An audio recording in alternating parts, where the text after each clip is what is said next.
자, 우리가 지난번 로마서 9번째 시간 때 무슨 얘기를 했냐면 원죄에 대한 얘기를 했고 그 다음에 속죄에 대한 이야기를 했잖아요.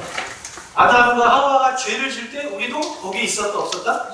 있었다. 같이 먹었다 안 먹었다? 먹었다. 같이 죄를 졌다는 거예요. 마찬가지로 예수님께서 이 세상에 오셔서 십자가를 지고 돌아가실 때 우리도 그곳에 있었다는 거예요. 내가 예수 그리스도와 함께 십자가에 못 박혀 죽었다라고 성경은 말하고 있습니다. 그래서 예수님이 돌아가실 때 우리도 죽은 거예요. 그래서 우리의 죄의 삭은 사망인데 그 죄값이 사해져 버린 거예요. 그래서 예수님을 믿는 사람들은 예수님과 함께 죽었고 그 모든 죄 문제가 해결됐습니다. 그렇기 때문에 사도 바울이 로마서 8장 1절부터 2절까지 이런 말씀하고 있습니다. 자, 성경을 펴시고요. 자, 오늘 본문을 제가 안 띄워드립니다. 성경책을 구글 보시고 항상 펴주셔야 돼요. 로마서 8장 1절 2절 읽겠습니다. 시작.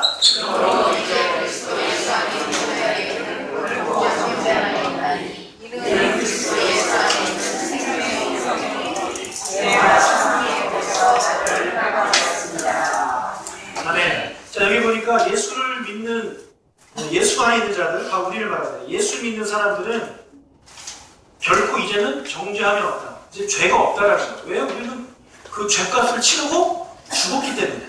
네. 죄값을 치렀어요. 여러분과 저는 죄값을 치렀어요. 그래서 더 이상 그런 정죄함이 없는 것입니다. 자, 이제는 보면 왜냐하면 그리스도 예수 안에 있는 예수님 안에는 생명과 그 성령의 법이 있는데 그 생명의 성령의 법이 죄와 사망의 법에서 우리를 해방시켰다는 거예요. 이것을 이해하기 쉽게 하려면 북한과 남한 있잖아요. 그러면 북한에 있는 사람들은 자유가 없잖아요. 그 북한을 다스리는 법이 있고 남한을 다스리는 법이 있는데 북한은 공산주의고 남한은 자유주의입니다. 법이 달라요. 근데 북한에 살고 있는 사람들이 한국으로 넘어오면 그 사람은 어떻게 되는 거예요? 네. 사람은 똑같지만 법이 바뀌었어요. 법이 바뀌었기 때문에 그는 이제 자유로운 사람이 되는 것입니다. 마찬가지로 우리도 죄와 사망의 법에서 매여있던 사람들이 예수님을 통해서 그 생명의 성령의 법 안에 거하게 됐어요. 그래서 우리는 새로운 하나님 나라에 오게 된 그런 존재들입니다. 그렇기 때문에 성경에서 말하기를 우리는 더 이상 육신을 따르는 자들이 아니고 우리는 영을 따르는 자들이다. 자, 북한에서는 그런 공산당을 따르고 여기서 이제 자유가 있는데 마찬가지로 우리는 그 전에는 육신을 따라다니는 자들이었어요. 이제는 예수님 믿고 난 다음에는 우리는 해방됐기 때문에 죄에서 해방됐기 때문에 육신에서 해방됐기 때문에 영을 따르는 자들이 된 것입니다. 하지만 겉사람은 변함이 있어요? 없어요? 없어요. 네. 북에서 간 넘어온 사람들 뭐 한국 오면서 뭐 넘어오자마자 뭐 얼굴이 확 바뀌나요? 아니에요. 사람은 별 변함이 없어요. 법이 바뀌어요. 이제 거기에 적응하면서 사람이 이제 좀 세련되지고 예뻐지고 하겠죠. 우리도 마찬가지입니다. 죄와 사망의 법에서 있다가 성령의 법에 생명의 법으로 온 다음에는 처음에는 별 차이가 없어요. 그런데 그래서 신앙생활 하면서 점점 자유로워지고 사람이 성숙해지는 거고 신앙이 자라게 되는 것입니다. 자, 로마서 8장 5절 읽겠습니다. 시작.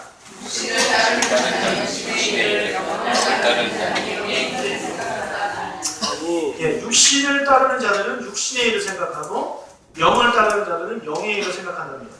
자, 그렇다면 육신의 생각은 무엇이고 영의 생각은 무엇일까요? 8장 6절을 읽겠습니다.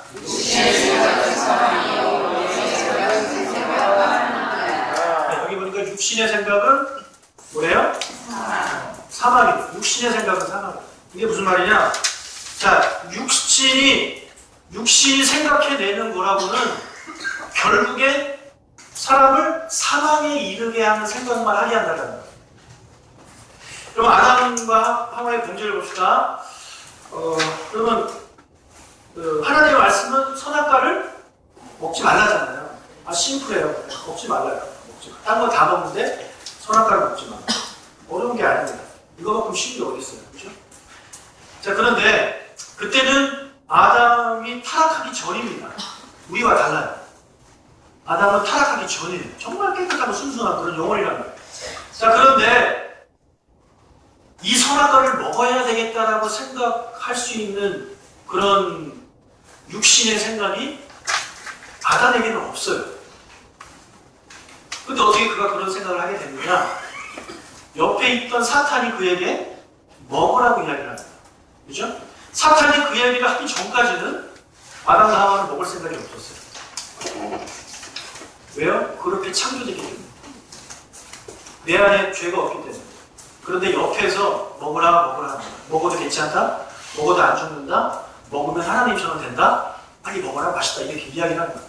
그래서 그때 이것이 육신의 생각이거든요. 사탄이 뱀을 통해서 영에 속한 아담에게 육신의 생각을 주는 거예요. 그때 아담이 그것을 거절했으면 괜찮은데 그것을 받아들입니다. 먹어서 결국 그는 육신의 생각에 순종했고 사망에 이르게 됐다는 거죠. 여러분, 우리도 마찬가지입니다. 저와 여러분은 예수님을 믿었기 때문에 죄와 사망의 법에서 해방됐어요. 그래서 더 이상 우리는 육신에 속한 사람들이 아니고 영에 속한 사람들이에요. 내가 비록 육신을 가지고 있지만 우리는 영에 속한 사람들이에요. 우리는 영에 속한 사람들이기 때문에 우리는 그런 육신에 속한 생각을 해서는 안 돼요. 자, 그런데 자꾸 생각나잖아요. 죄가 생각나잖아요. 네? 하나님이 말씀하신 죄에 대한 것도 자꾸 생각나잖아요. 자, 그것이 왜 생각나느냐? 그것은 내 안에서 나온다라고 하기보다는요, 아담과 똑같습니다. 옆에서 사탄이 계속해서 이야기를 해줬을 때 그것을 받아들였던 것처럼 우리에게도 똑같이 사탄은요, 우리를 가만히 두지 않아요. 옆에서 여러분에게 자꾸 나쁜 생각들을 하게 합니다. 네. 괜찮아, 그거 해도 돼. 네, 그거 해도 돼. 사람이 살다 보면 그럴 수 있지. 어떻게 하나님 말씀대로만 사느냐? 목사님이 몰라서 하는 소리다. 네? 이런 얘기를 한단 말이에요. 그러면서 우리로 하여금 계속해서 그것을 행동으로 옮기게 자꾸 생각을 주입해 줍니다. 우리는 말씀 듣고 성경 공부하면 그래, 이렇게 살아야지. 말씀대로 살아야지. 아멘 하잖아요. 그게 우리 영에 속한 사람들의 생각이라고 해요. 그런데 옆에서 사탄이 가만히 안 된다는 거예요. 계속해서 끊임없이 우리에게 찾아와서 육신에 속한 생각들을 이야기해 줍니다. 여러분이 어떻게 하셔야 되느냐? 차단하시는 거예요. 차단. 안 들려. 이렇게 해야 되는데 아담과 하와가 그랬던 것처럼 우리는 옆에서 그런 얘기 해주면 그래? 솔깃해요. 솔깃. 하나님 말씀은 솔깃이 안 돼요. 하나님 말씀은 또 저 얘기 하시네. 근데 이 외부에서 오는 사탄의 말에는 솔깃하는 거예요. 부모님 말씀에는 솔깃 안 하잖아요. 오늘 부모님 나에게 일어나서 그 침대를 정리하고 했는데 그 말이 솔깃해가지고 그런 사람 없잖아요. 내 친구가 그럴 수도 있지 엄마가 친구인데 그건 솔깃하잖아요. 우리가 그런 거예요. 좋은 말에는 솔깃이 안 되고요. 나쁜 말에는 솔깃하는 거예요. 그래서 여러분 만약에 뭔가가 솔깃해요? 그럼 나쁜 거라고 보시면 돼요. 좋은 말은 별로 솔깃 안 하는 거예요. 좋은 말은 절대 솔깃 안 해요. 그래서 사람들이 솔깃한 거에 의뢰받는 사람들은 좀 문제가 있나. 하나님 말씀 은혜를 받으시기 바랍니다. 자, 그래서 사탄이 끊임없이 우리한테 솔깃한 말을 한단 말이에요. 듣다 보면 그런 것 같아요. 근데 우리는 아담이 했던 것처럼 그 육신의 생각을 쫓아가면 어떻게 된다고요? 사망에 이르게 됩니다. 사망에. 여러분, 사탄은 절대 여러분 포기하지 않습니다. 끈질긴 놈이 바로 사탄이에요. 끊임없이 여러분 죽을 때까지 여러분 유혹합니다. 다시 자기 새끼로 삼기 위해서 그렇게 한단 말이에요. 자, 이런 육체의 생각을 따르게 되면 어떻게 되느냐? 8장 7절 됐습니다. 우리의 생각은 원수가 되나니 이는 하나님의 법에 굴복하지 아니할 것이라 할 수가 없습니다. 육신의 생각을 우리가 따라하게 되면 하나님과 원수가 되게 됩니다. 아담이 그랬던 거죠. 자, 두 번째. 자, 8절.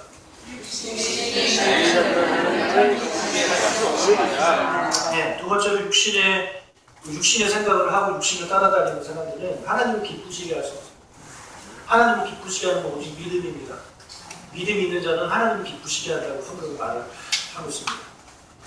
그러면 우리는 죄와 사망의 법에서 해결돼서 생명의 성령의 법 안에 사는 사람들이기 때문에 우리는 더 이상 육신에 속한 사람이 아니고 어디 속했다? 영에 속했다. 영에 속했다는 얘기는 우리는 영의 생각을 하면서 살아야 된다. 그럼 영의 생각을 하는 사람들은 어떻게 된다고요? 자, 다시 한번 읽어볼까요? 시작! 육신의 생각은 영의 생각은 생명과 평안이다. 자, 육신의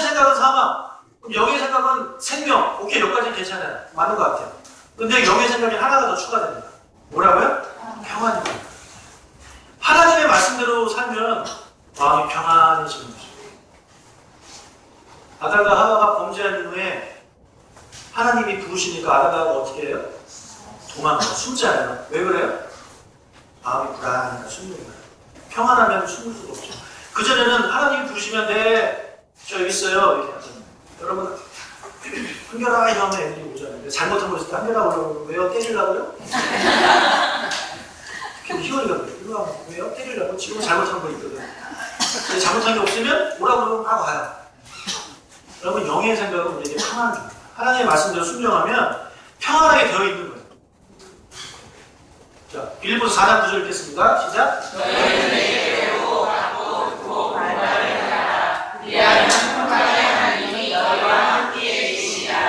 아멘. 자, 여기 보니까 하나님이 우리와 함께 하시는데 어떤 자들에게 함께 하신다고요? 내게 배우고 받고 듣고 본받을 행하는 사람들에게 하나님이 함께 하시는데 어떤 하나님? 평강의 하나님이 함께 하십니다. 평강의 하나님.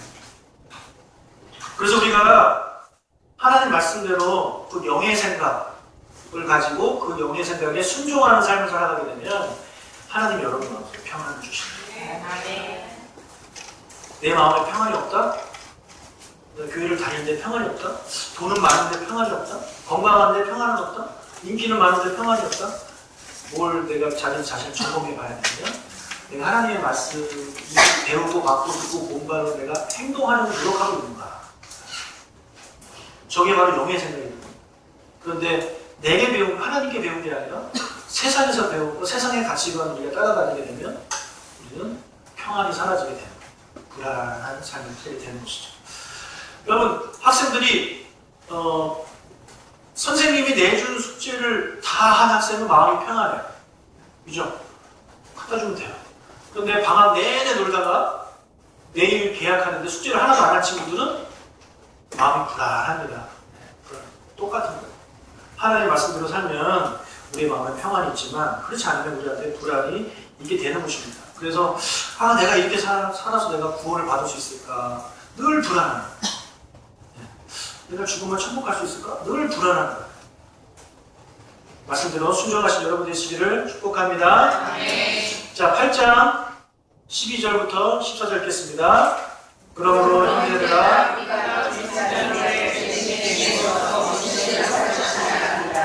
너희가 이 신을 살면 반드시 죽는 것이되 영원서 몸에 주를 주는 사람이니 무릇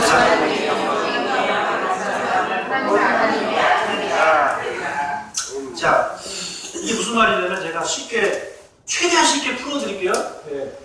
그래도 안 쉬울 수 있어요. 자, 우리는 우리는 더 이상 죄의 본성을 따라 살아가는 그런 육신에 비친 사람이 아닙니다.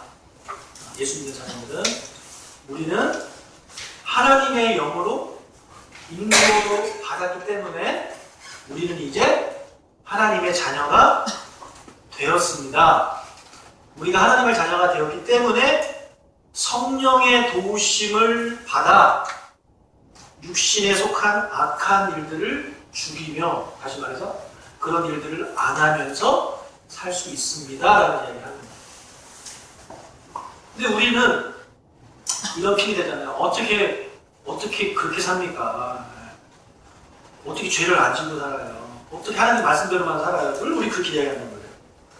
여러분, 그 말씀은 하나님의 말씀이 아니고 사탄의 말이에요. 사탄의 말. 여러분, 사탄은 거짓말 기가 막혀요. 사탄의 말을 들으면 다 맞는 말처럼 들려요. 제가 아까 말씀드린 게 다 사탄의 말이거든요. 근데 하나님은 뭐라 그러냐? 정반대 얘기를 해요. 우리는 하나님 말씀 지키기 어렵다고 생각하죠. 근데 생명기에서 말해요. 아니다. 하나님의 말씀은 순종하기 쉽다. 이렇게 하나님의 말씀하셨고, 오늘 본문에서도 뭐래요? 우리는 육신에 속한 사람이 아니기 때문에 성령의 도우심을 받으면 몸의 행실을 죽이면서 살 수 있다라고 이야기를 하거든요. 여러분, 둘 중에 뭐가 맞는 것 같아요? 우리 여전히 첫 번째 게 맞는 것 같아요. 그렇게 사탄한테 깊이 잡혀 있는 거예요. 하나님 말씀이 아니다라고 얘기해도 우리는 근데 이쪽 말이 맞는 것 같아요. 이쪽 말이 솔직하잖아요. 여러분, 우리가 이것을 이해하려면 내 존재가 누군지를 우리가 알아야 돼요. 나의 존재가 누군지. 자, 14절을 보니까 우리는 하나님의 아들이래요. 하나님의 아들. 자, 15절을 읽겠습니다. 살짝 15절. 너희는 다시 무서워하는 종의 영을 갖지 않으라. 양자의 영을 갖으므로 우리가 다 아들이라고 부르시느니라. 자, 너희가 종의 영을 받지 않고 양자의 영을 받아. 이 종의 영은 어떤 일이 벌어지냐? 다시 무서워하는. 계속해서 두려워하는. 무서워요. 여러분, 우리는 뭐 노예 시대를 안 살아서 잘 모르겠지만 옛날 영화 같은 거 보면 노예는요, 주인 앞에서 벌벌 떨고 고개도 못 듭니다. 주인이 뭔가 시켰는데 열심히 해도 주인이 와서 다시 해야 돼요. 혼나면 혼나야 돼요. 심지어 마음에 안 들면 주인이 죽이면 그냥 죽어야 됩니다. 그러니까 늘 불안한 거예요. 어떤 일을 해도 불안해요. 주인이 뭘 맡겨도 불안한 거예요. 자, 그런데 양자의 영을 받은 사람, 그러니까 그 주인의 아들이 된 사람들은 두렵지가 않다는 거죠. 그래서 아까 평안에 대한 말씀이 나옵니다. 여러분과 저는요, 종의 영을 받은 사람이 아닙니다. 여러분, 종이 아니에요. 여러분은 하나님의 아들이에요. 딸이에요. 자, 성경에서 66권이 두꺼워서 66권 중에서 하나님을 보고 아버지라고 부른 사람은 예수님이 첫 번째입니다. 예수님이 첫 번째라는 얘기는 구약에는 없다라는 얘기예요. 구약 역사상 하나님을 아버지라고 부른 사람이 없어요. 유대인에게 하나님은 어떤 존재냐? 무서운 존재. 지성소에 함부로 들어가면 죽는 정말 무서운 분이에요. 그러니까 벌벌 떠는 거예요. 그러니까 하나님은 주인이고 자기들은 종이에요. 그래서 구약을 보면 항상 주여 한단 말이에요. 그게 당신이 주인이라는 얘기는 나는 종이라는 얘기잖아요. 그런데 신약에 와서 예수님이 처음으로 하나님을 아버지라고 부르는 아버지. 그러니까 아버지가 주인인데 내가 아버지를 아들이라고 부른다는 얘기는 나는 주인집 아들인 거죠. 그죠?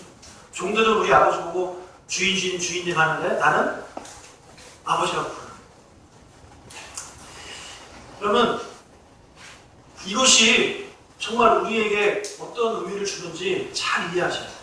하나님은 나의 아버지가 되신다. 아버지가 되신다. 구약에 보면 딱 한 명이 하나님을 아버지라고 부르다라는 표현이 나오는데 이게 시편 89편인데요. 그것은 예언이에요. 예언. 다윗에 대한 예언이에요. 다윗이 이후에 나중에 다윗 언약이 이루어질 때 그때 다윗이 하나님을 보고 나의 아버지라고 부를 것이다 라고 이야기해요. 그 얘기는 뭐예요? 다윗 언약이 성취되기 전까지는 다윗이 불렀다 안 불렀다? 안 불렀다는 얘기예요. 그럼 그 다윗 언약이 언제 성취됐느냐? 예수님이 이 땅에 오셔요. 누구의 후손으로? 다윗의 후손으로 오셔요. 그래서 다윗 언약이 성취되는 거예요. 근데 그 다윗의 후손으로 오신 예수님이 하나님을 아버지라고 합니다. 그래서 예언이 성취되는 거예요. 그래서 그 시편 89편만 제대로 그 바리새인들이 이해했더라면 예수님이 하나님을 아버지라고 부르는 것에 대해서 그 말씀을 연결할 수 있는 거예요. 그런데 바리새인들은 뭐라고 했어요? 신성모독이라고 해요. 신성모독. 감히 하나님을 아버지라고 해요. 그들은 여전히 종의 마인드를 가지고 사는 사람들. 그런데 예수님이 오신 이후에 시대를 살고 있는 우리조차도 구약에 있었던 유대인들과 같은 마인드를 가지고 사는 사람들이 많아요. 여전히 하나님이 두렵고 하나님은 주인이에요. 주인. 그래서 습관적으로 이렇게 기도할 때 주여 주여 하잖아요. 주여 주여 하잖아요. 그 나쁜 거 아닙니다. 당연히 예수님 우리 주인이시죠. 우리 주님이잖아요. 그래서 다윗도 그렇게, 베드로도 그렇게 예수님을 주여라고 불렀고. 예수님은 우리의 주가 맞아요. 그런데 하나님을 부르실 때 여러분 주라는 단어를 쓰기보다는 의도적으로라도 아버지라는 단어를 쓰시기 바랍니다. 하나님은 나의 아버지. 그래서 예수님이 사람들한테 기도를 가르쳐 주실 때도 하늘에 계신 우리 아버지여라고 가르치고, 비유를 말씀하실 때 몇 개 빼고는 거의 다 아버지와 아들과의 관계예요. 그러니까 여자분들은 하나님이 아버지고 여러분 하나님의 딸이고, 남자들은 하나님이 아버지고 하나님의 아들이고. 자, 그리고 예수님이 아버지라고 한 이후에 성경을 보면 여러 사람들이 예수님 하나님을 아버지라고 부릅니다. 자, 그런데 아빠, 아버지라고 부르는 분은 예수님이 유일합니다. 예수님이 유일해요. 사도 바울이 편지에서 이렇기 때문에 우리는 하나님을 아빠, 아버지라고 부를 수 있다 이렇게 얘기를 했는데, 그가 기도문에 아빠, 아버지 이렇게 안 해요. 그냥 하늘에 계신 아버지 이렇게 표현을 쓰죠. 이 아빠라는 단어가 참 다 큰 어른이 쓰기에는 그런 단어잖아요. 그죠? 엄마라는 단어는 쉽게 나오는데 아빠라는 단어는 잘 안 나오잖아요. 예수님이 우리한테 아빠, 아버지라고 기도를 가르쳐주시고 직접 그렇게 기도하시고, 사도 바울 우리에게 하나님은 너희의 아빠, 아버지가 되신다고 이야기를 해주신 것은 하나님을 멀게 느껴지지 말고 하나님과 거리를 두지 말고 하나님과 좀 친밀해져라는 얘기 계속 하죠. 하나님과 친밀해져. 여러분, 우리가 하나님의 자녀라는 얘기는요, 또 어떤 의미가 있냐면 8장 17절을 보겠습니다. 8장 17절. 자녀는 또한 상속자고 하나님의 상속자요 그리스도와 함께 한 상속자니 우리가 그와 함께 영광을